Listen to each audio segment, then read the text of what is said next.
Kruka has been cursed. Through the many minds and lives that pervade Raphael's consciousness, it was quick for him to discover the power of this curse. With desperate hope, Tulak aimed to lift the affliction himself, but Belcora's power proved too strong for him to overcome. Deciding to return their not-quite-lost companion to the relative safety of Otari, the heroes deduced the mechanism of the elevator and rode it up the shaft towards this end. Consulting both Warlewin and Vandy about the curse, it is found to be beyond their power as well, and Kruka remained housed in the Dawnflower Library with the still reposed body of Physic, a brutal reminder of lost friends for Tulak.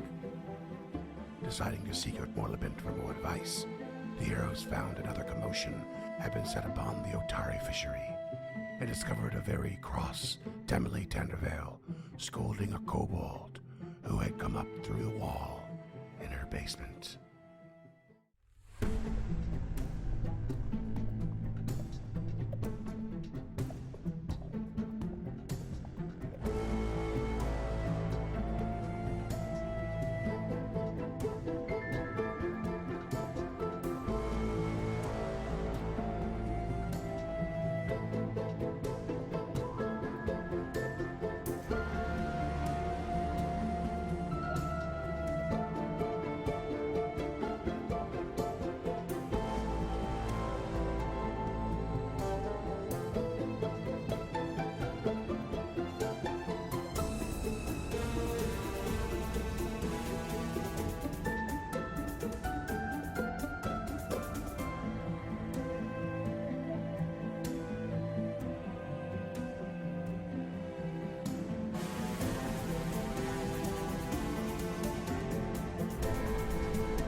So, the last fight before we lost Kruka, there was some frustration in my voice. And Kruka lost himself. Yeah. But there was some frustration on my part just because I don't like fights that turn into random chance. And when there is a fight that turns into random chance, it is incredibly frustrating because at that point, like, do we just want to flip coins and see who wins? Is not exactly my idea of fun. I like probability. Like, I enjoy that fact that we do roll dice and there is an element of chance, but I would like for there to be more of a sense of chance than just whatever fucking, coin flip situation. So I don't know if Freeman even remembers installing this app, but I just have a question for y'all at large. Who do you think is the luckiest person on the podcast? Well, not Duncan. Well, it depends on how you look at luck. Yeah, it depends on how you define luck. Highest average dice rolls. So, like on a D20, it would be 10.5 or higher. You're luckier. So we're calling luck as in the positive sense, not the Irish sense. I'd say me. That's what I was going to say too. Yep. I think so as well. Dunk, you got a guess? I think no. I really can't say. We've all sucked. That's fair. It's actually Scoot. We've all sucked. Scoot. Oh, Scoot rolls consistently the highest on every single dice roll is above average.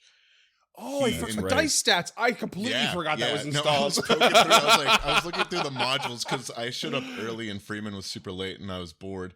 And then I saw numbers and that made me happy. But yeah, Scott is above the average on every dice roll. He and James are tied for the most nat 20s. James is in the lead for the most nat 1s. That doesn't surprise me. I was going to say that James is the most swingy. Yeah.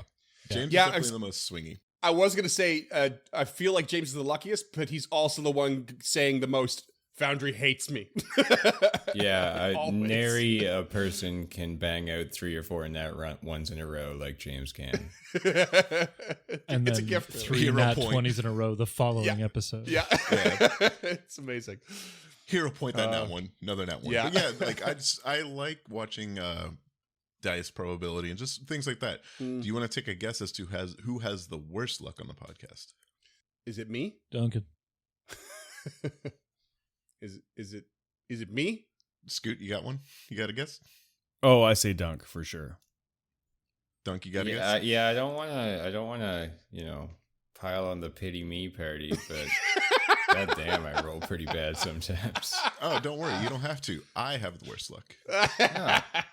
Is that And yet, adjusted you've still for- been the most efficient. That's because I stack as many numbers in my favor as I can. You filthy min-maxer. But yeah, The Munchkin I can't look at ways. Freeman's. Yeah, yeah. If you're not lucky, you got to make your own. But no, I can't. 'Cause See we're talking- Freeman's we're numbers talking because flat- it's hidden. Flat. We're talking yeah. flat roll amounts, not with bonuses, right? Yeah. Yeah. It is flat roll amounts. It's just the number on the die that pops up. Yeah. Fair enough. Okay, And well, I I can can't see talk Freeman. about stacking the deck against myself by making terrible builds. Well, speaking of terrible builds, There's nothing wrong with a terrible build if it's fun. Well, that was a great James investigation knows into best. the numbers that you did there, Cam. Or I meant officer. you, listeners, I shaved and I look like a cop, and I hate it. I will. That Scott's was a just low jealous blow. that there's another mustache in town. Yeah, I absolutely do. I've never. You been- look like an extra from like a teen movie that has cops tangentially in it, like super. Oh. You're an extra cop. Listeners can't see this, but the light just left Cam's eyes. Police officer number what 3. little was left gone. I had such a good segue because Duncan was talking about his builds, and I was gonna be like, "Oh yeah, speaking of builds," and then just immediately, nah, fuck that. Cam looks like a cop. And it's like, all You right. should know by now, Cam, we Fabulous. don't do good segues here on Uncharted North. This is not in our purview or our skill set.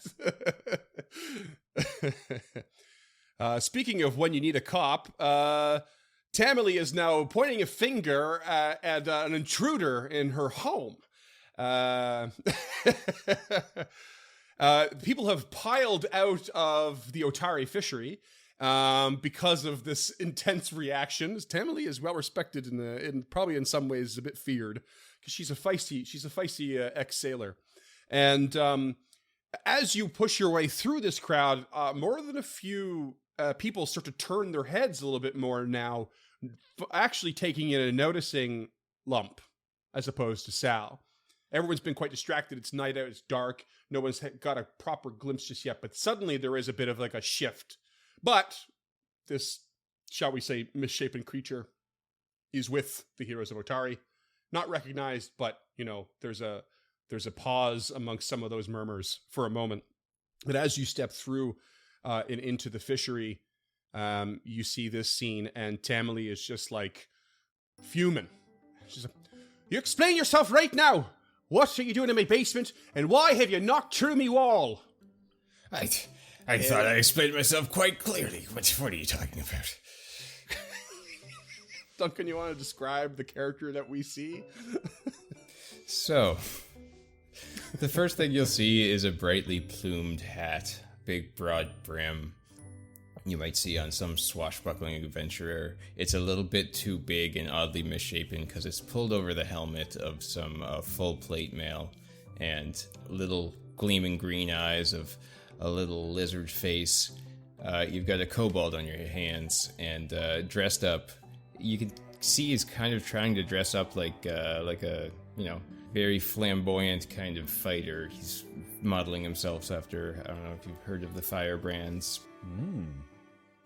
All of those clothes are stretched over full plate mail, and on his back is a dancing spear, a big two-handed spear that's roughly the same length as his body.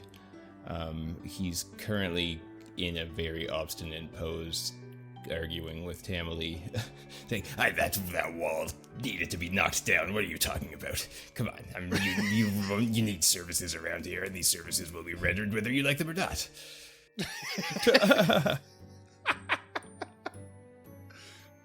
So he will, seeing the heroes of Otari approaching, he will quickly try to get himself out of this conversation and turn to them. "Oh, Heroes of Otari. Well, it's your lucky day. Mine as well, of course, but it's your lucky day. I see your numbers appear to be a little short, and I know a little short. That's Cobalt Humor, and that one is free. Allow me to introduce myself. And he will pull out a small piece of wood about the size of a business card with a little piece of parchment stretched across it, and made to look professionally done, but clearly hand scrawled is his business card that he hands to the heroes in big glittery letters NIRKA apostrophe AJ, and then the title below it HERO. Pleased to make your acquaintance. And I think that's. Sorry, go ahead, Scott. Go ahead. how do you pronounce that name? Oh, interesting. Why don't you try it? Why don't you try it? In character. Hero. Hero. Hello, hero. Hero protagonist. And like Lump will hand it over to Raphael. Look, it says it on the card. He must be a hero. Ruff's not there. And Lump will turn the card over and show it to Tulok. Look, it says hero on it. Do you think that's his name or his profession? That's my profession. I'm quite well renowned. And what is your I've name, never heard creature? of you. Well, this is a tricky one to get around your, non-dragon tongues, but a dragon tongue like mine would be able to pronounce it quite perfectly. I'll save you the trouble. I'll let you know that the R is a bit silent, and it's based on a renowned performer of my own renown. It is Nick Cage. You see the light go out of Lump's eye. Never mind. I've changed my mind. I don't want this one. Send him back. Throw him back. Send it I back. get that a lot. Nick Age. Intriguing. What are you doing in Tamili's establishment? Oh, adventurers wind up places in their adventures. I've been dwelling to underground, fomenting, shall we say, a movement among the kobolds. We'll talk about that later. For now, Tammy's like, I'm sorry, what? Kobolds? No, we'll talk about it later. I said we'll talk about it later, and we'll talk about it later. Wait, which tribe of kobolds are you with? Oh, have you not heard of the magnificent stone scales? Have I, GM?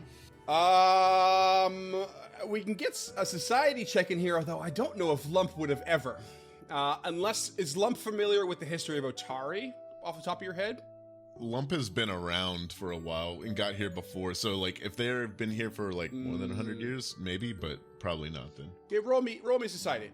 All right, I'm gonna roll a society. See what is recalled in your memory.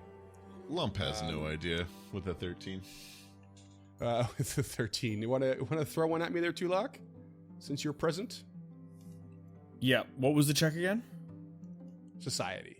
You Also, Cam, got it. that roll's hidden from me. You have it on self roll. It's personal. 19. Yeah, 19 is not great, but I think it'll do since you did finish the Otari lore research or what have you. The stone scales were the kobolds that eventually took over Otari after the original Rose Guard had died off and the place was abandoned. And then they were eventually ousted by Maklani Menhimes, the descendant of Asefna, and I think the Rajani descendant was there as well. And they were ousted from the town because they were using it as like a ghost town front to lure ships in and raid them. And they were basically they were using underground warrens underneath the town as their base of operations. But they were basically kicked out. Kobolds in general are kind of known to cause some trouble around town over the last couple decades maybe, but like lately not so much, especially since the very recent crumbling of the Thirsty Alpaca, which took place about 2 weeks before the adventure started. So it's a fairly recent event where some kobolds were found to have been doing something in the Warrens, and it caused the collapse of the tavern, which resulted in the death of the several patrons and employees, and the owner went missing. No, the owner's body was never found. And that's the last news anyone's has had of local kobolds or possibly stone scales. Okay, so that changes things a little bit. So, Tulok kind of narrows his eyes at the creature, Nick Gage, and says, "What do you know? What do you know of the crumbling of a building within Otari? It was said that kobolds were rummaging below. We've been down, but we have not seen you or your kind down there.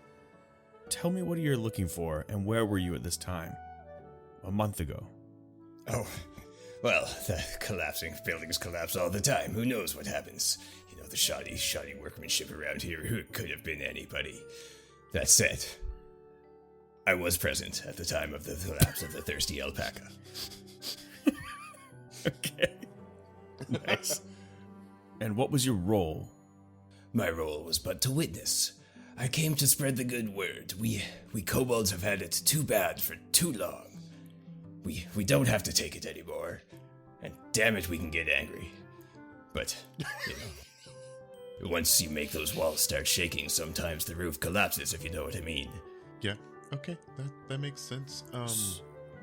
Hold So did you on. put a hole? Yeah, to confirm, are you saying that you were a part of the purposeful knocking down of this building, which Oh, resulted no, in no, the no. deaths of several members of this town? Tamley is just No, going pale no. at the very mention or the idea of it because her whole establishment was obviously Warren's below.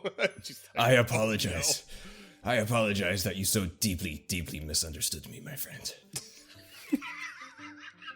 Yes, But it must be was my but an fault. accidental collapse in the invigorating of a public soul. Such things are but a side effect of a new movement coming to town. I see. It might be best if you come with us and get out of here right now. It was to this I was about to offer my prodigious services. Mm-hmm. Is this a sending of an invoice, so to speak? Oh, I am not an envoy to the kobolds or of the kobolds. I am an envoy of a message of equality and a message of peace. A message that might have to come at the end of a spear. But that end of a spear is now offering its services to you. So the peace of this town is tantamount, and dealing with this business at the Gauntlet is more pressing than ever. I offer my services to you now, and then, once this is all taken care of, I will return to my mission. I will return as the savior of the kobolds. I will be the most magnificent leader that equality has ever seen. So you mean to tell me there's a whole bunch of kobolds down in me basement right now that are gonna raid the town or collapse me shop? No. Like no. Tamley's only they're- half listened to what you said because it's a lot of vibrato and that she's more concerned about her business than anything. They're down there planning to make sure nothing like the Thirsty Alpaca happens ever again. They endeavor to do nothing but make sure that no buildings collapse under the weight of their prodigious might. So you're saying they're on our side? I thought they were trying to rebel or something. I'm getting mixed signals here.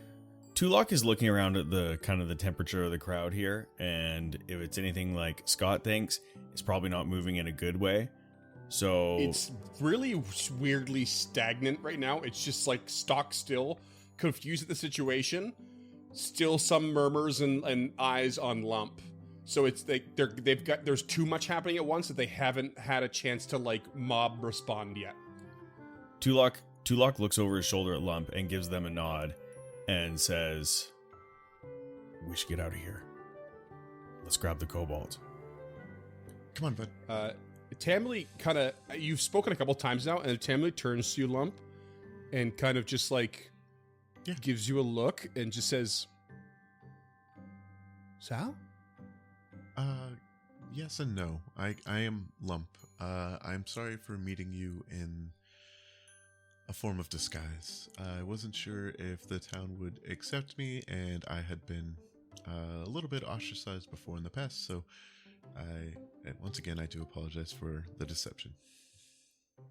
She takes a moment, kind of looks away, takes a moment to kind of process that very quick explanation, and just sort of nods her head, you know, kind of chewing on the inside of one cheek kind of thing, and kind of looks up at you with like a knowing look, gives you a little wink, and says, we've all got our secrets and our pasts, Lump. And she turns to the... Oh, you had... Yeah, just Lump blinks. 'Cause they can't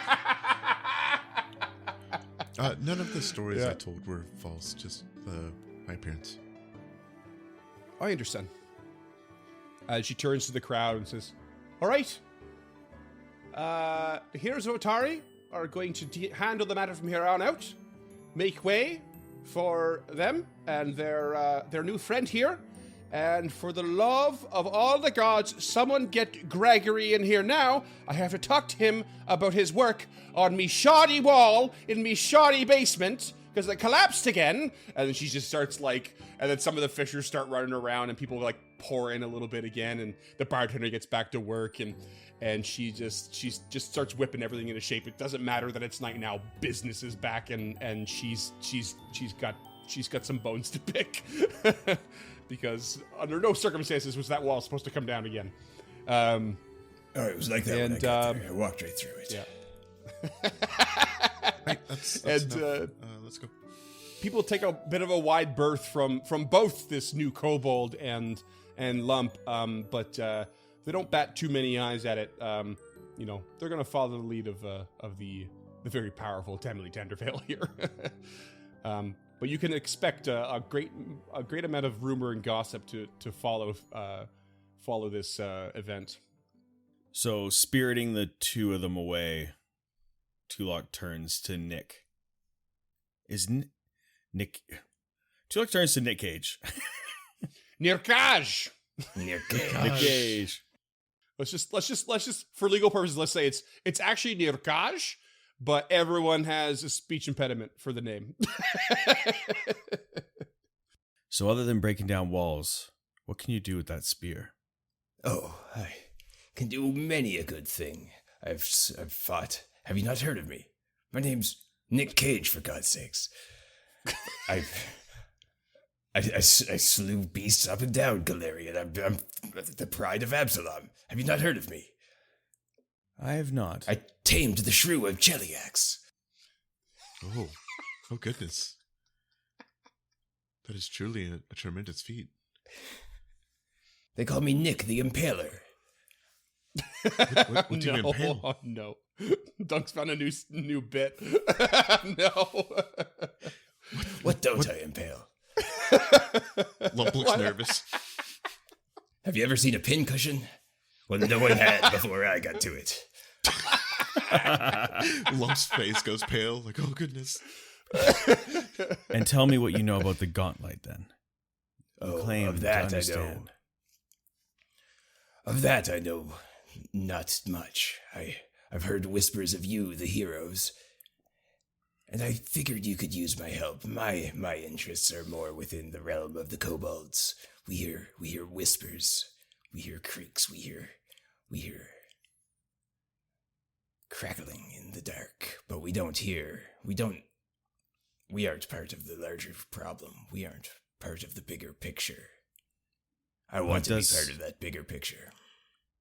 What does so happen that we do need assistance? And although I find you dubious, perhaps you could help, as we need all the hands we can get right now. We will take your spear. And he just... He's jazz hands at me. Yeah, just... I got two hands right here. Kind of motion. No.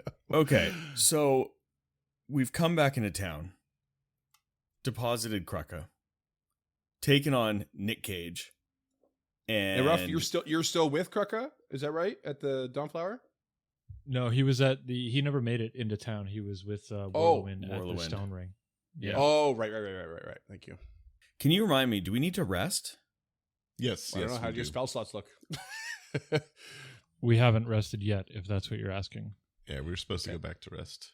Yeah, it's about 7:15 at night right now. Okay. So, where is this Kraka? I hear he has prodigious strength himself. There was a small dancing gnome who let me know of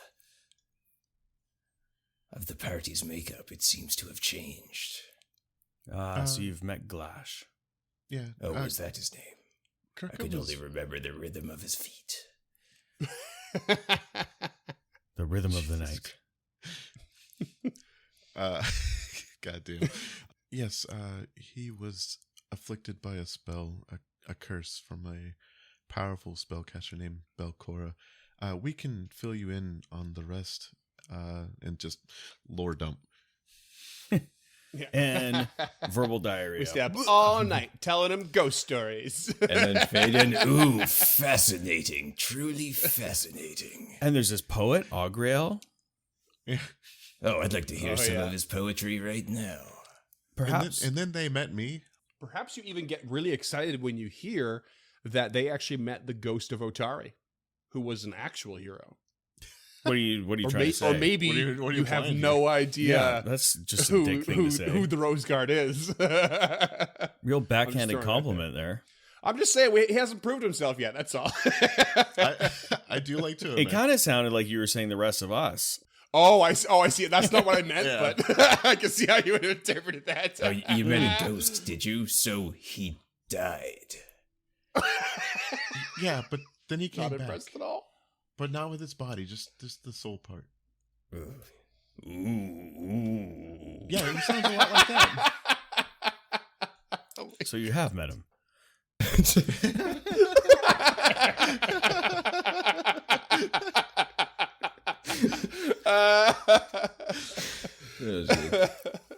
Okay, let's get this back on the rails here. Nick Cage really threw me for a friggin' loop. Now I'm done. Okay. Now, I feel like we might have ruined the place that you were going to sleep tonight there, Lump. Perhaps we need to find somewhere else to crash, and we could do our lore dump for Nick Cage.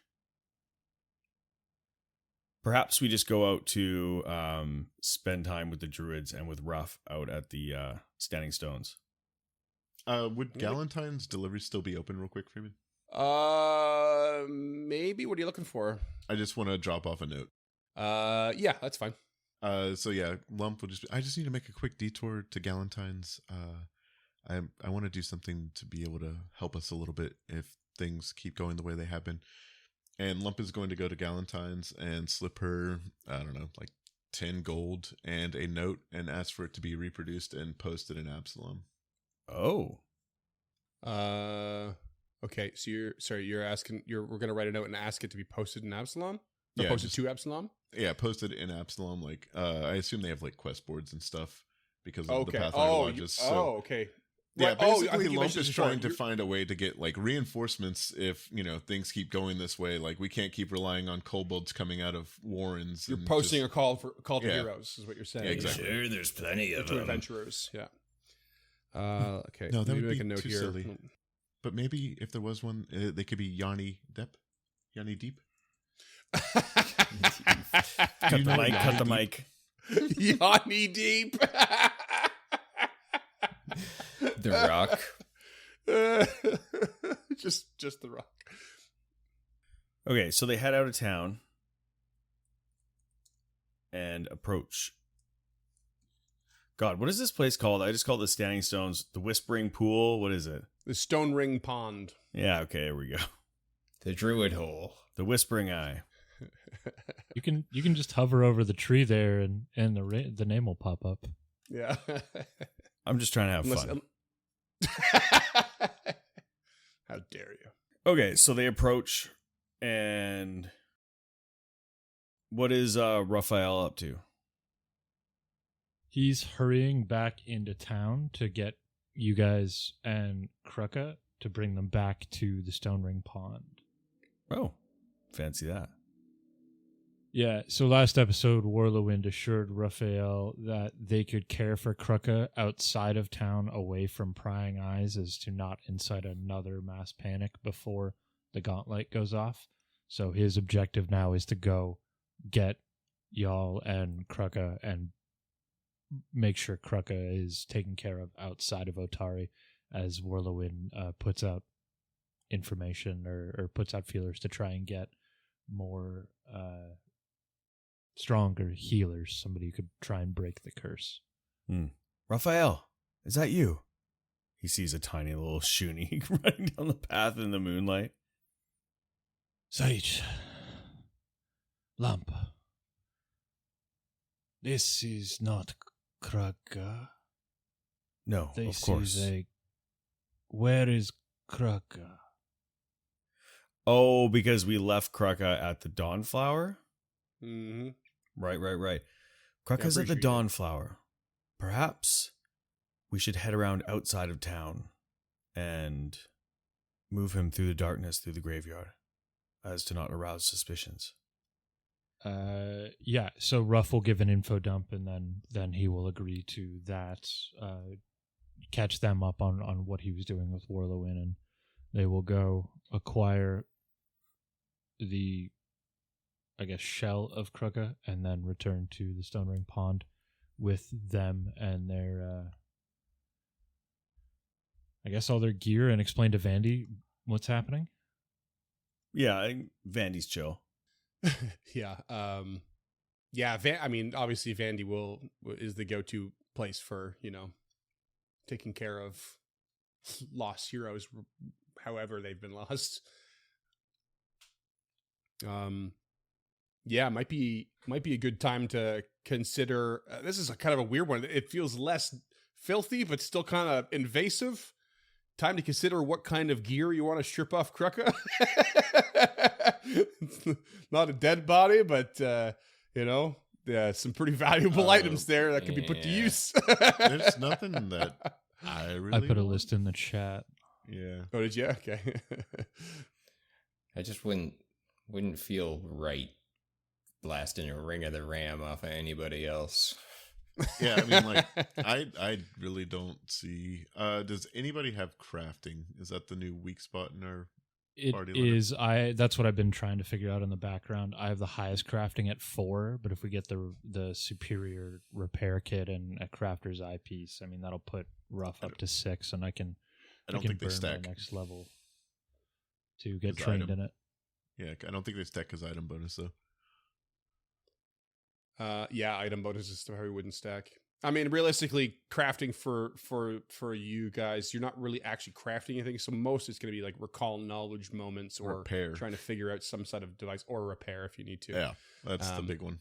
But we'll Big see. ones to repair. Yeah. Yeah. But there's also the skittering mask is very valuable. The bracelets of dashing, the Aeon Stone, those are all quite precious. I would Yeah, say. and not to mention the weapons with potentially silver the and silver ghost hatchet. touch. Yeah. +1 striking composite longbow. Yeah, there's a lot of good stuff there. Yeah, personally, there's not anything that I'm really like, oh, I want this because, I mean, Lump has everything. Like for I Lump need to- particularly, yeah. Yeah, like Lump just doesn't need any of that. Mm-hmm. Yeah, I guess Nick could use the bracelets of dashing. And the Wayfinder, dude. Don't leave that on the table. Get that stone. Yeah. And the Right, stone, the Aeon healing. Stone, yeah. That lifting belt is solid if anybody's strength based. the only thing I mean, I'll take the Ring of the Ram. Please. Yep. Yeah. Good. Okay. I'll take the energy robe and the crafter's eyepiece, I think. Bracelets of dashing to Nirkaj. You can say it refuse to with say the it. R, but Oh, you have really? to say it like that. Every time. To Ruff, we're tossing the energy robe. Hold still, big fella, while I take these bracelets What else did you want And there, the James? eyepiece, please. And the eyepiece. Do you want the repair kit too? Yeah, I guess so. Whatever one's the lightest. Oh yeah, I didn't realize there was 2 there. I think Oh, they're it's both. fine. They're both one the bulk, one yeah. bulk. So Yeah. yeah. Weapons. I mean, I don't need any of them. I am ready to just move on. Someone needs to take the Wayfinder, We though. can come back to it. It's not the most interesting content. Oh yeah, the Wayfinder. We'll give the Wayfinder to Nikaj. Nakash just like rolling in as the new member and just getting just pumped full of magic items. Oh, well. How is Quick, this going? How does this go down? Let's do that. Like, I want to like, see that. Lump is having a small like fan person moment. They don't really understand why. It's just like a mixture of cute kobold and poofy clothing combined with like absolutely charming ass. Like this little creature just busted through a wall and managed to talk their way away from the proprietor and into our hearts. So like Lump, I feel like the fact that, you know, Tamily just like let him go, like why wouldn't Lump just be like instantly, you know, Right. on board? Like Lump's just taken with it. You're just a little Okay. guy. Yeah, You're just a little guy.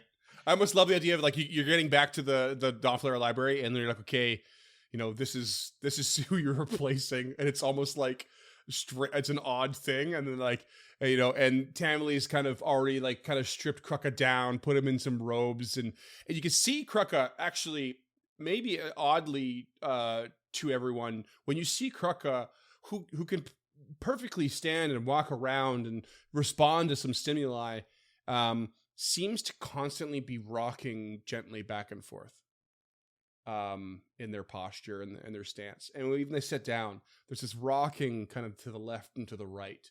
And it moves around. It's not perfectly left and right. It's a little bit, you know, kind of wavy and back and forth as well. And there's this constant subtle movement happening. As if he's on a boat at sea. As if he's just, basically. Yeah, as if and he's just staring into space. And why did you say that, Scott? Because of his backstory. Hero point. Hey, I'll take it. All right. It sounds like ill-gotten You just said because it gains, but- reminded me of boats, I wouldn't have given you one. Yeah, I can see like, you know, so all the equipment's been stripped off and set aside, and you know, I can almost see this like moment with Lump being like, you know, finding this kobold really endearing and be like, you should try this. This would work for you. You should try this. Kind of handing it out like it's like a almost a little novelty, if that's something you think would happen there, Cam. Nick doesn't even really take this kind of seriousness of the gear so much as, ooh, yes, I will take this. Yes, I love this. Wait, you're just giving me all this stuff, eh? Okay, I'll take it. Tulok's kind of eyeing up the situation and, you know, just seeing someone who's Lump, who is new to the group but has clearly proven themselves, and then a newcomer, Nick Cage. And I think that, but Tulok is not hesitant to take on new members potentially because, you know, he knows what's at stake. He knows that they need the backup. You know, it's just another kind of changing of the guard for him. So he's watching that. As he picks up the Ring of the Ram, he does approach Krucka and kind of takes Krucka's massive hand into his rather delicate looking half-elf hand and puts his other hand on top and says, I've borrowed something from you. The Ring of the Ram. You've used it so many times so well. I hope to do the same, and I will give it back to you as soon as you are back with us. Be at peace, my brother. And takes a step away.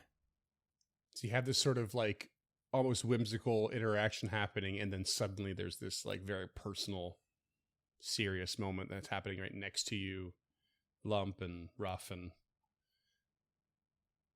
Nirgash.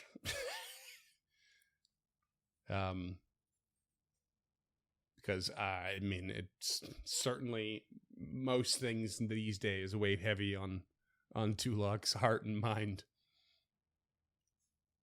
And yeah, I think with that, they have to lead Krucka back and head towards the Stone Ring Pond. Nick just kind of, as he's walking away, takes a glance over his shoulder at Krucka, who is, you know, over twice as tall as him. Just like an empty shell. He doesn't seem as impressive as, you know, the tales he heard from as an energetically dancing little deep gnome in the dark. Yeah. Kind of sad as he walks away, and he gets an idea that he might be in a little bit over his head, which is already pretty low to the ground.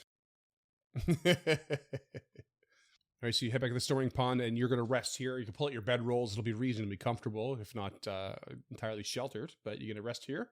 Yeah, I think that's a good plan. Away from prying eyes and all together. All right, what time do you want to set back out? It's again, we'll call it closer to 8:30 now at night. How long do you want to rest? 8 hours. Yeah. No guard needed. Yeah. Okay. So you're gonna get up in the middle of the night kind of thing and head back in. Time don't matter in the gauntlet, baby. It's all dark down there. All right. So just for ease of it, I'll move this forward to, we'll call it with extra preparations and stuff. It's gonna be about 4:15 in the morning as you get up. As you get your wake up call from one of the druids, and you head back in. You're heading back down to where you were, I suppose. Head to the prison level with the teleporter, and then down the elevator. Okay. Hey, I have a question. Yeah. Void Bracken. Is it not there because the necromantic light is on again? Okay, hold on. I know you can't answer this. Void Glutton. Void Glutton. Glutton, not Where did Void I get- Bracken. Okay. Oh, is the Bracken from the planet? Void Bracken's like Void the Bracken is the world. plane. Yeah. Right. It's like the world or planet or whatever that Nimbleth is supposed to dwell on. Void Glutton. Because I was just thinking about this the other day, why it wasn't there, and when the light wasn't shining, it was there, and when the light was shining, it was gone. And that's the only thing I can think of so far. Anyways. You're right. I can't answer that question, in detail, because obviously I can't tell you where it is and Just why it's there. If keep it's that in there your at all, pocket is what I'm saying. Yeah. For potentially 3 hero Yeah. points. There's a correlation there that you've maybe picked on, but correlation is not causation, as we all know. So, As Denzel Washington once said, it's not what you know, it's what you can prove.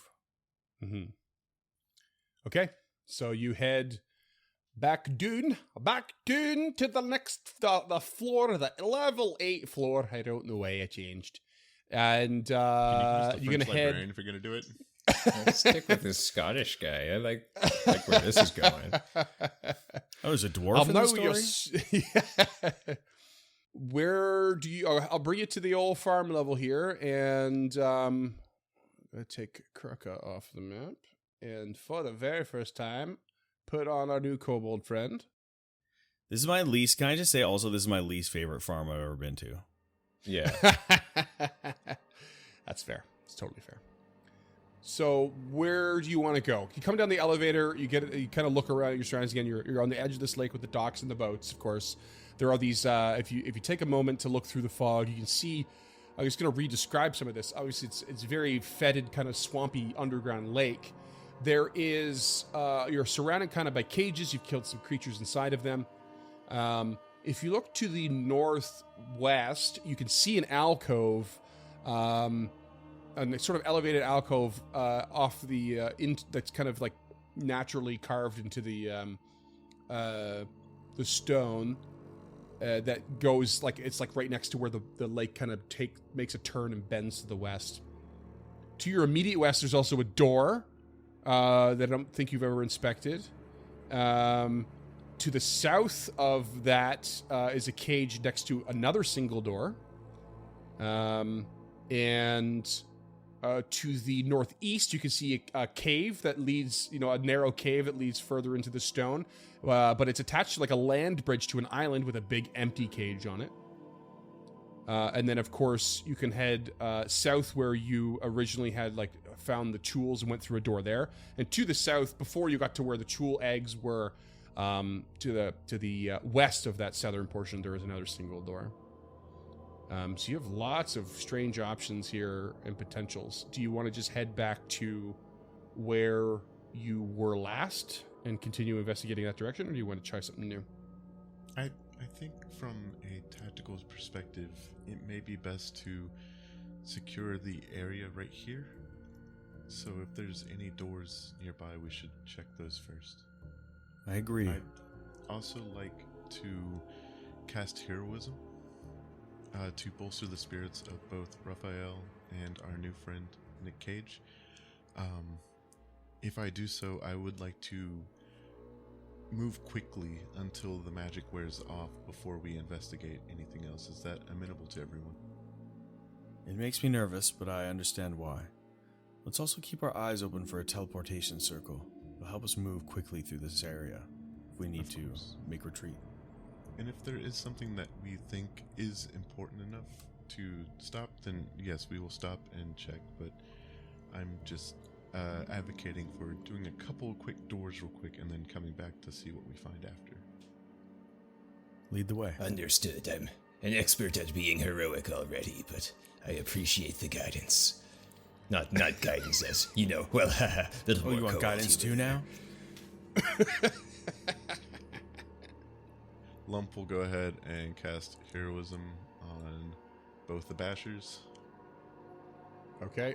So you're heading to the sort of the western side here. As you kind of look down towards the southern western door, you notice the other one that's farther to the west. There is a sign. It's like sort of. It actually looks more like a makeshift barricade of wood and iron straps once you get closer, and there is a sign on it with some words, but I don't know if anyone reads this language actually. Let me just double check your languages. No one reads this language. And it's written down, you said? Yeah, there's like a sign with like writing on it in a language that no one here speaks. Okay. Ruff will step up to said sign and reach out his left hand, which is covered in these random, almost flaming orange glyphs, and he will command these glyphs to come alive, and they start jumping around across his hand and his knuckles until they finally settle in a legible position. And he's using one of his equipment abilities called reading glyphs. So they look like knuckle dusting tattoos until he presses his fingertips to any language and encrypted. So essentially, he can run. He can run his fingers across the text to translate it. Cool. That's a fucking tattoo? sick. How often Yeah. can you use that? I think it's just once a day.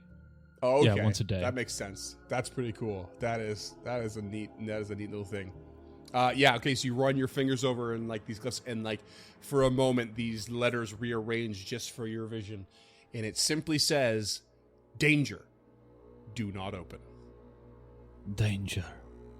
Do not open. Perhaps we should come back to this. It could be something that would help us, but also could be something that would kill us. I say we stick with Lump's plan for now.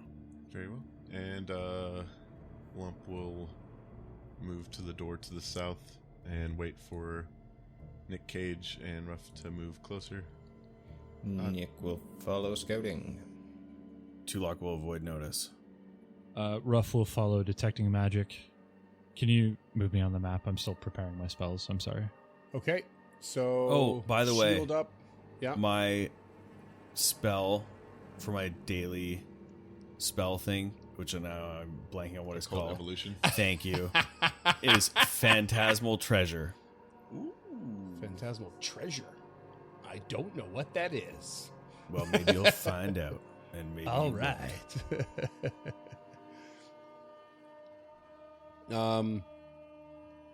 Okay, so you go up to the door. You get yourselves lined up. What do you do, Lump? Ruff, can you get behind me? Just right behind me. The less you have to move, the better. And Lump will then just kick open the door. Yeah, just gonna send it. Okay. You kick open the door to a room that has 4 small reclining couches circled around a small table in the corner. in this like sort of L-shaped room. And on the table is an elongated game board split into rows of squares, and various pieces sit on the board. And there are pyramid-shaped dice scattered across the surface. And as soon as you open it, there are these undead children creatures that you just fought. And like one of them's like about to roll some dice, and you just like, and they go, and like one of them just like jumps up and like hits the game board, and it goes flying, and they just like have a moment where they're just stunned. And They're playing 5e. one of them- Kill them. one of them looks a little bit different than the others. So these are the ones that you were fighting before, and then this one has a little extra something to it. It just looks a little bit beefier and a little bit more bold, and it's got that extra pizzazz. And they all just sort David of Lynch's. like, you surprise them and they jump out of their chairs and they just turn, and one of them just goes, oh wait, let me see what languages they speak here. Oh yeah, one of them starts to speak in a language pointing at the game board that just fell to the ground and all the pieces went scattered. It was like, blah, blah, blah, blah, and just starts yelling at you, and we're gonna roll for initiative. Oh, hey kids, what you playing? Let's see what we got. Let's go with the brand new character who I forgot to change the name properly, so it says Duncan's Kobold in the initiative. He's all mine. He's my little fella. What did Nirkaj get? 11 on the die for 29. Whew, that's not too bad. Middling. 29 still feels like a high number. Yeah. Well, Lump? 17 for a 33. Ooh, that's pretty good. Tulak? A below average 5 for a 19. Okay, Rough? 23. 23. Okay, we are all set. Let me just double check our rules on this aura, because you know how good I am at those. Creature that begins its turn. Lump, you begin your turn. Top of the order. Roll me a fortitude save, please. 11 for a 26. Sadly, that would have succeeded previously, but for right now, in this moment, against these creatures, it does not. Okie doke. You are unable to speak or breathe as water begins to fill your lungs. Cool. It is called Breath of the Bog, and the creature can still hold its breath and attempt a new save at the end of its turn. I don't think we ever came across that. We actually did this before. I think you all succeeded it a whole bunch. So you start your turn. You're unable to speak or breathe. Good thing I cast those preparatory spells. Is my turn? Yep. All right, What do you Lump's gonna move on in, making some room, and then free If action. Go ahead. Sorry, I don't mean to be that guy, but ahead. if you wait, I have something that will counteract that, I believe. If you need it to. I don't need to. I'm just walking know. in and Okay. tripping, so I'm not casting any spells. I appreciate it though. Lump is gonna walk in, arm changes into a morning star, and they're going to go ahead and attempt to trip the one to their south that looks like the more pizzazz one, the more special one, and make an athletics check. That is a 4 on the die for a 23. That is a failure. All right, I'm going to go ahead and re-roll that with a hero point. That is a 10 on the die for a 29. That is a success. All right. Okay. So the beefier one is prone. And then I'm going to go ahead and I'll raise a shield. And that is my turn. Okay. Duncan's Kobold is up. Nick, hearing the call of action, strides into the room to the west of the now prone zombie child. Zombie child creature. And with a flourish of his two-handed striking, roding dancer spear, he will strike out with a 4 on the die for a 25. I'm afraid that won't hit. Okay, well, I don't want the first one to be that embarrassing, so I'm going to use a hero point. Shit. Okay.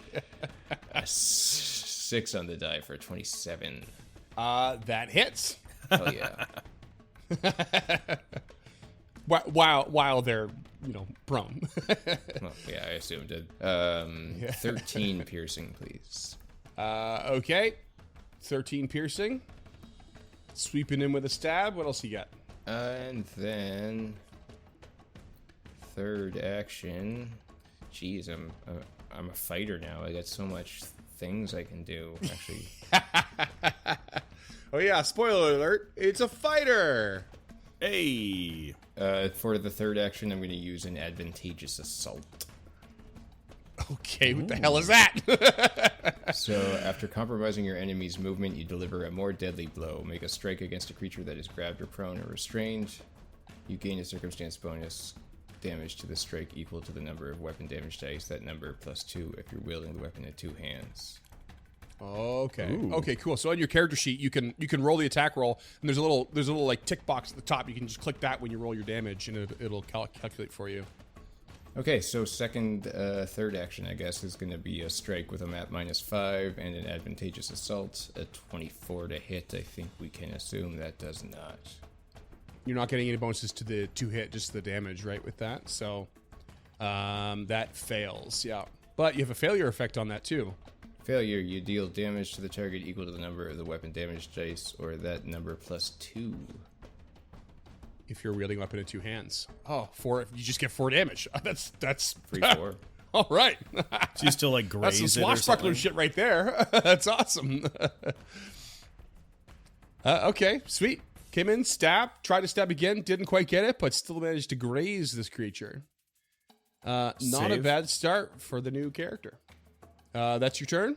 Did you roll that? Oh, yeah. Roll me a fortitude save.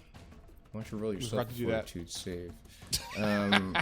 Rude. I just have a question about the backswing trait on the. It would be On a the old- +1 to hit. So did that already get calculated into the? No, that won't get automated. You have to keep track of that.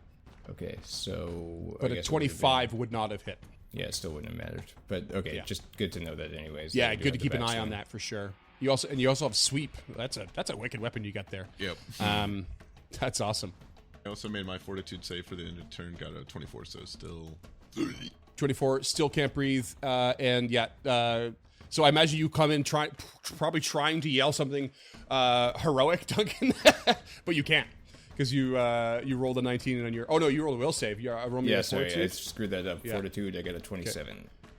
Also a fail. So you come in probably trying to scream something, and just like water starts coming into your mouth. You can't breathe or talk. It's okay, I'll save you.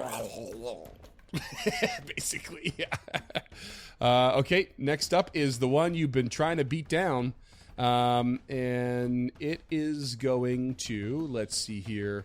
Fighter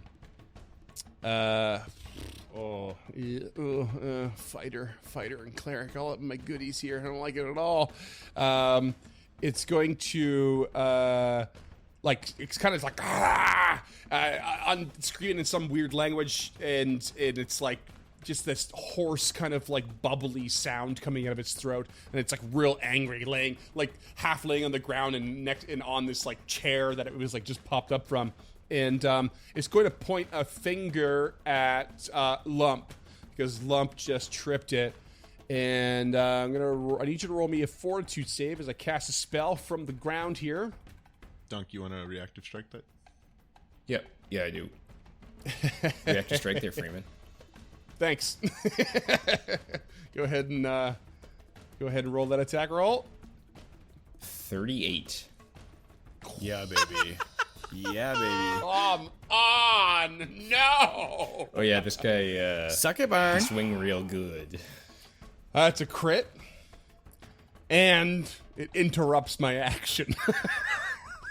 because that's what reaction strike do on a crit. So roll me some crit damage as this spell miserably fails in this moment. And Nick just gets this flash of insight that says in his brain, like screaming, "Suck it, burn." 30 piercing. 30 piercing, okay. And what else do you have on a critical hit there? As I can see it in the chat. So I mentioned earlier that it's a rooting dancing spear. So when you critically hit a target with this weapon, roots grow from the target. It's immobilized for 1 round. Come on! That's so fucking sick. Don't gotta forget be your spear joking. specialization. And his clumsy one for as long as the immobilization lasts, and then the critical specialization on the spear target is clumsy 1, so extra clumsy. Okay, It doesn't can't stack, stack it the doesn't clumsies, No, it but doesn't stack, yeah, still ridiculous. So clumsy 1 and immobilized. What the shit? Oh no, fighter territory. This is bad news bears for me. Okay. Fuck them kids. Wow, you fucked that guy up. So he's immobilized. And can I even stand up when immobilized, or am I stuck in my? No. Ah, that is the worst. Okay, he's just going to like willy-nilly try and throw a punch at you in response, Dunk. Natural 20. Well, that's saucy. gonna hit. He got you right in the cloaca, my friend. Ow, my cloaca. My 1 weak spot. Reach. Right in the Reaches giblets. up with a fist as you interrupt the spell. Ah! Boom! Hits you for 46 bludgeoning damage. What Pardon? the fuck? Not messing around. Did you But that's all I max guess for roll this that? turn. What the fuck? I got a 2d10. I got an 8 and a 7. Thing be angry. All right, that's the end of its turn though. Oh, could I got so much more off. Ruff, what do you got? This is brutal. Is the aura when it starts its turn in the aura, or when it Yeah, moves when you start your into the turn. aura? Yeah. Okay. Also, yeah, Dunk, roll me another fortitude because it's the end of your turn. You can try and shake this off. 22. No dice. Rough. Do roll me drowning that rules fortitude. apply for this? They kind of do, yeah, because you can still hold your breath, but your lungs are filled with water, so technically you would be drowning. Okay, because that makes a pretty big difference on how long we can hold our breath. Yep. Okay. And I'm in the aura currently, is what you're saying.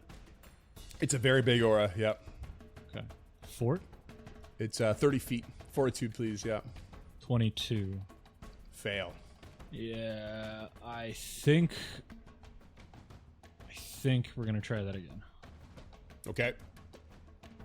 It's pretty clutch for Ruff Ruff will here. spend his reaction to go back in time and turn back the clock. So I get to retry with a +1 bonus. So that's 32. That succeeds. You are temporarily immune for 24 hours. Okay. And that burns his reaction, but his first action, he will stride into the room. Second action and third action, he will spell strike. Okay. That hero point was clutch there, wasn't it? 28 to hit. That hits. Oh, I'm scared. It's so much damage. What are you spell striking with? Yeah, so Ruff, having encountered these kind of creatures before, he knows that they're kind of resistant to fire. So he has pulled out his one of his feats is this like spell. What is it called? It's called Spirit Sheath. So it gives him a place to hide his weapon, and part of that act, if he chooses to spell strike first, he can draw as part of the spell strike to reduce his action economy. So Yeah. Ruff steps into the room, and this sword shoots out of his sleeve, just covered in rime, as he pushes it through this this creature. Okay. So that's 20 points of piercing and 12 points of cold. Oh, okay. So you basically have spell strike quick draw is what you're saying. If you spell strike, you can quick draw at the same time. Yeah. That's really cool. Yeah, I it love looks it. real So much more weird that I took badass. this feat. Yeah. So Yeah. I took this feat at 8th level, and it looks real weird because it's a first level feat, but it's because of that quick draw aspect that I took. Okay, cool. All right, so yeah, you slash this guy and hit it with frost, and you can see the frost like starts to freeze up some of like the weird sort of like soggy bits of this creature, and it doesn't like that at all. You definitely got some extra damage there, hit a weakness. You can tell right away. Remember, they do not like fire, but apparently they hate ice.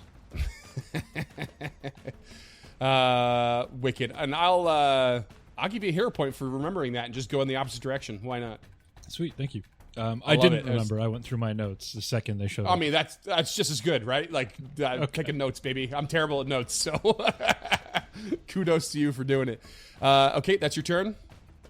We're going to roll me another... Oh, no, you don't need to roll a fortitude. You're good. Okay, so one of these other little children zombies in the back now is going to kind of step forward across the scattered game board and pieces on the ground, real angry, kicking some of the pieces away, and is going to try and throw a punch at Lump. 18 to hit. That's a critical miss. Oh, I think I forgot something here, but let me just roll through another attack here. Not going to work. I think I definitely forgot something here from that punch. I do need another fortitude from Duncan. 32. Because that punch... Never mind. Yeah, that punch Thanks was for nothing. pretty hard, but only in the HP. You're up. Okay. There, you have no curses on your cloaca for the moment. Yeah, but I can't see shit in that room, so I do You have cannot. to step to the Roll me a south. fortitude. You're in the aura. What was the pass before? Okay, well, I got a 29. How about that? You're good. Oh, damn it. Thank God. I was like checking all my things to see what didn't have a verbal component, and it's tough out there. I just didn't want to track it, so So that's way smarter. Tulok steps to the south, or actually is going to stride to the south 10 feet, so you can see everyone in the room, and will, using his mind, hurl the pieces of the game at this piece of shit strong looking one with telekinetic projectile. See the one on the ground just pinned and rooted and just fucking flailing. That is Kill going to that be one. oof. That is a 3 on a die for a 20 to hit, so we know that's not going to go. You know what? We're all using hero points. Me too. I was going to say, everyone's using one this round. 27. That hits. Hey. 20 points of bludgeoning. Oh, okay. Good old hit there. And that's me. Awesome. Next up is the other child creature who is already next to Lump and is going to, just sort of mindlessly start tossing some punches. 31 to hit. That'll hit. You're going to take 9 bludgeoning and give me a fortitude, I'm please. going to block that. Nope. Bastard. So, no damage? I have a hardness 14. No damage. Damn it. Hardness 14. Nice. Oh my god. Okay. Another strike comes in, 23 to hit. Followed by a 9. Just like, dong! And then once you block it, just dong, dong, dong, dong, just start trying to pummel you and just hitting the shield. Top of the round, it's back to you, Lump. All right. Lump, seeing that one prone and rooted, is just gonna fucking laugh and and we'll go ahead and Just imagine the eyes going like this, like flashing, like when The you're laughing. mouth, yeah. The eye sockets, the mouth eye sockets. yeah, is gonna go ahead and just trip this other one because people on the ground is great. That is a 37 against your reflex save. Reflex DC. Which one did you go for? This one right to my Oh, east. the one that just tried to punch you 3 times and failed. That's a critical success. Stay down, and Lump will take their shield and just smash them in the face with it hard enough to knock them off their feet for 1 point of bludgeoning damage as well. Okay. And then It's their head because off the more corner of the couch. more people on the ground is more funny, is just going to follow through on the other one. With another trip. Yep, another trip. Map -5. 26 to trip. That's a success. All right, and then Oh my raise God. shield again. They're all just laying on the ground. Lumps that okay. stay. All right, And Dunk, what that's you got? That's so good. Seeing the position of these now floored children, he would like to draw in a breath and then exhale a 15-foot cone from the bottom east point. I can do that, right? From the bottom east of his square, and then Yeah. the 15 No, the foot cone's cone. going to start like in the middle of the start of your square. So, but I think you might be okay. So if I draw a cone real quick. Oh yeah, 15. You're actually not going to hit Lump. Okay. Sweet. You'll hit the first square in front of you, and then it's the next 3 squares next past that, and then from there again. Yeah, and he's not too sure if it's going to be super effective, but he's kind of wanting to show off right now. So Yeah. that This is is awesome. going to be. So what? Just can you describe what happens here? What comes out of your mouth as you do this? So he's taking from the stone scale kind of heritage. His draconic exemplar is an adamantite dragon, and they have a breath attack called Avalanche Breath. So as he's drawing in his breath, you can just see kind of like small bits of pebbles and rocks almost kind of like forming as he's breathing. And as he exhales, this big like avalanche of stones and boulders comes out of his mouth and just flies at them. And that will be a reflex save, please. Okay, reflex save from everyone. Okay, so big guy first is going to be a 29. Rolled reasonably well there. And then the little guys are going to be 22 and 16. Okay, so that is 1 success and 2 failures. Okay, roll me some damage. 10 blood all around. Okay, And then half for the Minus- success. 5 for the success, yeah, and then... And then third action, somewhat coughing boulders, he's just going to stab down at the bigger child on the floor. Yeah, I accidentally changed that creature's health to 5 instead of taking the damage. Oh, crap. How do I fix that? Well, hand off the chest piece there, Baron. Yeah, seriously. All right, so that is your turn. The breath was the first 2 actions, and then a 28 to hit the large child next to him. Okay, 20 is going to hit. 15 piercing. 15 piercing. Accidentally gave him all his health back. I'm really fumbling here. And that's you? That's me. Is the breath 2 actions, is it? It is. Okay. All right, so this creature, how long is the clumsy lasts while I'm immobilized, right? Correct. Because of your rooting thing. Oh my god, that is brutal. And well, immobilized, I can't attack, can I? You can attack. You just can't Okay. stand or move. Or, Yeah. Yeah. No move actions. No. Okay. Oh man. Want to roll? Oh, Lump and Nirkash. You want to both roll me fortitude saves to see if you can shake off this aura? 34. I think I You're good? did and I failed. Did you? Okay. Yeah, Oh 25. yeah, 25. Yeah, you failed. Okay. And shoot. Okay. This guy is going to cast a spell. You want to give me a reactive strike? Oh yeah, yeah. Dunk. Oh, yeah, I do. I absolutely do. Okay. What you got? 28. Yeah. Oh, Ruff, you got one too, do you? 26. Okay, you both hit. I regret this now. 16 piercing. Ruff. 18 piercing. Okay, now's your Fucking opportunity amazing. to describe a tandem kill. How do you go about it? Tips touch, and they just kind of look at each other sheepishly. I think Ruff pulls his sword out, and Nick Cage sticks the tip in. Oh, I see what you mean. Pincushion. Pincushion. Okay. Dual penetration. No, not with the accent. God damn. Well, there's the episode title. Okay, and this thing was trying to meld into stone. You can see it was starting to like cast a spell and go into the floor to get away from you, and you just stop it in its tracks. And Ruff, you're up. First action, he will enter Arcane Cascade, some of that rhyme staying around as that cold damage continues. Second action, he is going to cast Dimensional Assault, which is a focus spell. So he bamfs behind... Oh, we're all well aware of Dimensional Assault. Yeah, so he bamfs behind the one, so he's flanking with Lump, and the ground in front of Nirkaj has opened up. So that is a 29 to hit on the prone one. Yep, that hits. That's a crit. Well, prone.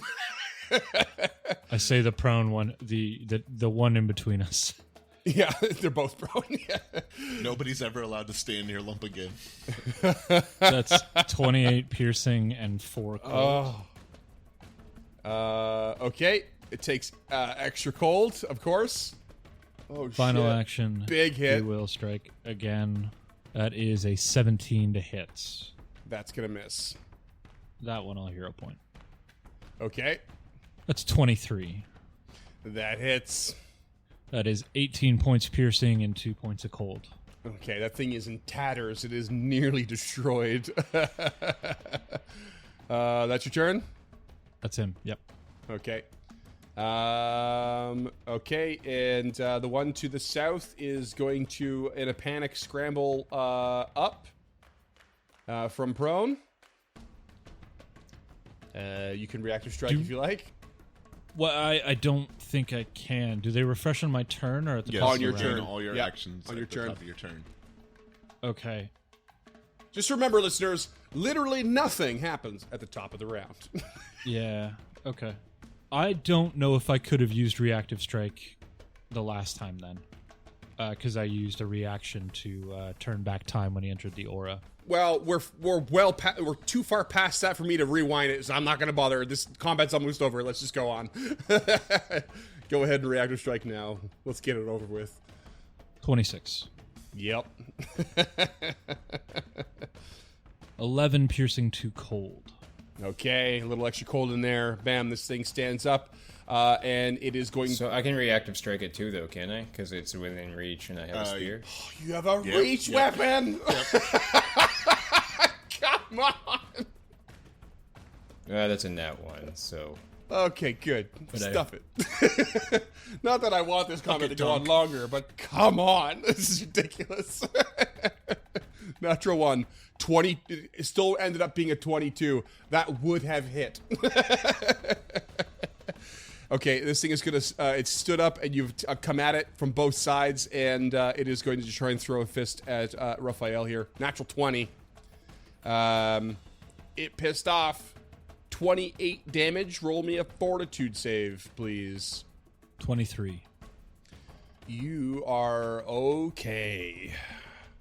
Another hit comes in, though, for a 28 to hit.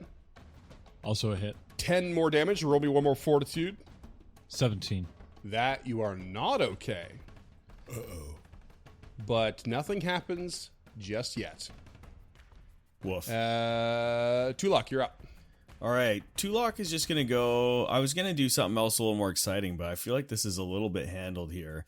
So Tulok is just going to send a stone down on the creature that is being... No, the one that's being flanked. Let's just put him out of his fucking misery.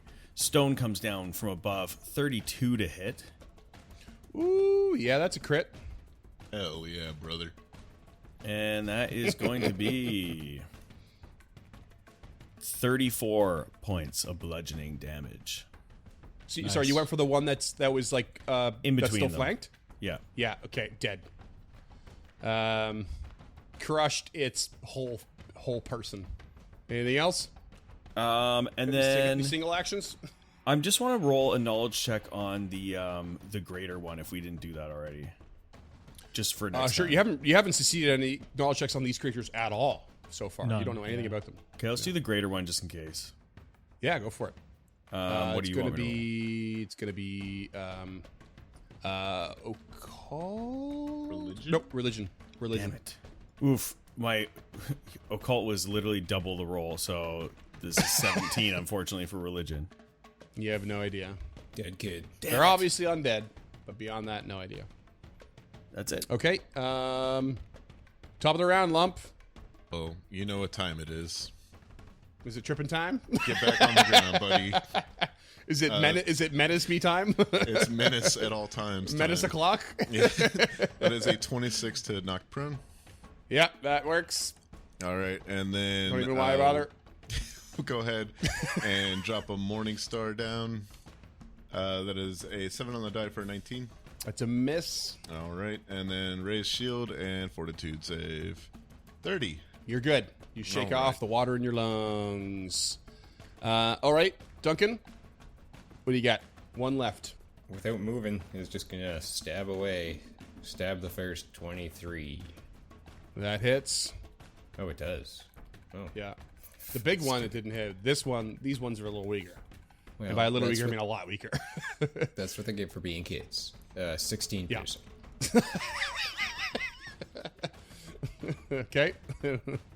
What else you got? And then second attack with a map -5 and an advantageous assault. 25. Another hit. Yep. Another 11 piercing. That's all in there. Okay. Anything else? One more action? Wait, how did you get 11 damage? You should have 5 from strength plus 2 from weapon specialization for 7. 3 from weapon specialization. Okay, and then plus 4 from the advantageous assault. That's already Okay. 12. Yeah, you missed the assault. It's not on there. But Oh, I you take did the roll box. a 1 and a Okay. 2. You rolled a 1 and a 2, so it's really low damage, yeah. But I took the extra 4 there. Good call, Cam. All right, third action. I guess just gonna keep stabbing. Try it again. Might as well. 13. That's not gonna do it. Not so much, no. Okay, that's you. You're done. Raphael, you're up. Finish this bitch off, will you? Yeah, first 2 actions will be Dispel Strike since he recharged it last turn, and we'll do the Ray of Frost again. Okay, That's a 24 to hit. that hits. Okay. That is 19 piercing and 2 cold from the sword, and 16 cold from the Ray of Frost that he charged into it. God damn. I'm sure I've asked this before, but you get your arcane cascade damage even after you've because when you spell strike, you don't come out of the stance. No. Okay. The new remaster rules, the only way you come out of a stance is if you dismiss it or if you're knocked prone, I believe. Or if you move into a new stance. Yeah. Okay. Or if you moved into a new stance, yeah. Yeah. Okay. Cool. That's just so awesome. It really is. Yeah. Want to describe your kill? Your destruction of the undead. Yeah, I mean, it's pretty much the same. He just sticks that shifting iron longsword deep into its chest, and the rime begins to spread out from the blade as it freezes him from the inside. Amazing. Combat subsides. You've taken these strange creatures in this game board in this weird little room where they were just chillaxing in. And after just a chillaxing? short amount of Chillaxian? time, after just a short amount of time, Ruff, I'd like you to roll me another fortitude save. How's he feeling, by the way? We'll know in a second. It's a 25. You feel like this sort of like life-sucking kind of presence that like makes you weak in your joints a bit. It makes you kind of stagger in on the spot, like you feeling a bit clumsy. He But just sits down into one of these leather armchairs. yeah, and you just push through it, and you're okay. So he hit his 30s. Nice. I mean, yeah, I guess so. I guess maybe his late Shooting 30s. years? Oh god, so good. Well, Shunies don't live Shooting much years. further than 30. Like Arthur is an old man at 36. Like he is on the Okay. cusp of death. I mean, I'm 38, and that's what I feel like. So Well, you've destroyed these creatures. Ruff has to take a quick sec to recover. and you all have a moment to breathe. And just as you take a moment to take everything in and this game board and the scattered pieces, one of you spots amongst the scattering a simple iron key. And that's what we're going to call it.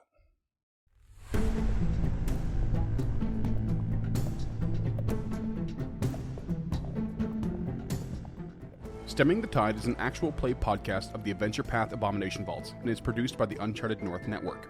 Stemming the Tide uses trademarks and/or copyrights owned by Paizo Inc., used under Paizo's community use policy. We are expressly prohibited from charging you to use or access this content. Stemming the Tide is not published, endorsed, or specifically approved by Paizo. For more information about Paizo Inc. and Paizo products, visit paizo.com. Music is composed by Will Savino and artwork by Greyhood. Stemming the Tide is recorded remotely using Foundry Virtual Tabletop. If you wish to connect with us or support this project and projects to come, we can be found at unchartednorth.ca, patreon.com/unchartednorth, and on all major social media platforms. Links to all credits can be found in the episode description and our website. Thanks for tuning in.